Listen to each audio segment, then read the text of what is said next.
Я Нарьяна Гаврилева, руководитель ресурсного центра социальных технологий Якутии.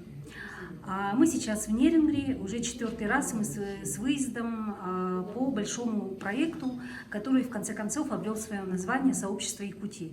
Раньше мы приезжали сюда с проектом ФБ Десант, Блок Десант, Благосфера Якутии, но на самом деле все ключевые участники это одни и те же.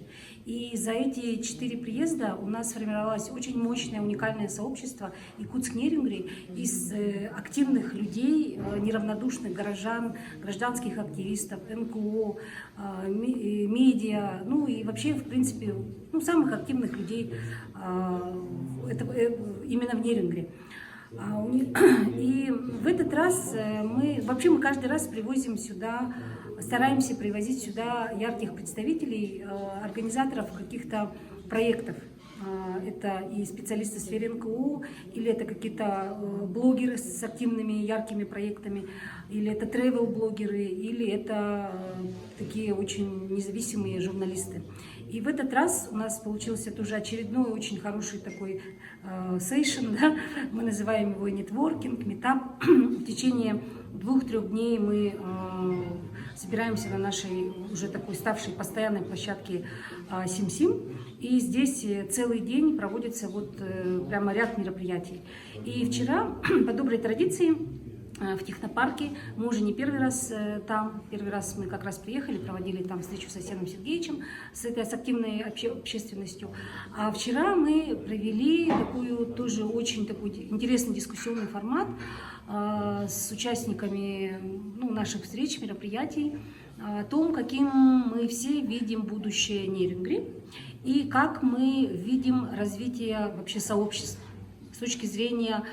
Вектор дискуссии был задан в плане вообще как развивать, какие трудности испытывают сообщества с точки зрения и поддержки муниципальных органов власти, и с точки зрения финансирования имущественной поддержки, и с точки зрения вообще самого наполнения. И именно фишкой вчерашнего сезона было приглашение на нашу встречу очень интересного одного из кандидатов в нынешней предвыборной гонке на пост главы Нерингринского района Романа Щегольника. Почему мы его пригласили? Потому что он сам является общественником, он заместитель местного отделения Российского географического общества, альпинист. И мы его еще пригласили как эксперта, который работает в крупной компании «Колмар». И я точно знаю по своему опыту, что специалисты HR-отделов имеют большой опыт по реализации корпоративных социальных программ. И вчера именно прямо в очень живом режиме, в диалоге была проведена оценка. Было много споров, дискуссий, и в конце концов, действительно, я не люблю слово «наказ», да?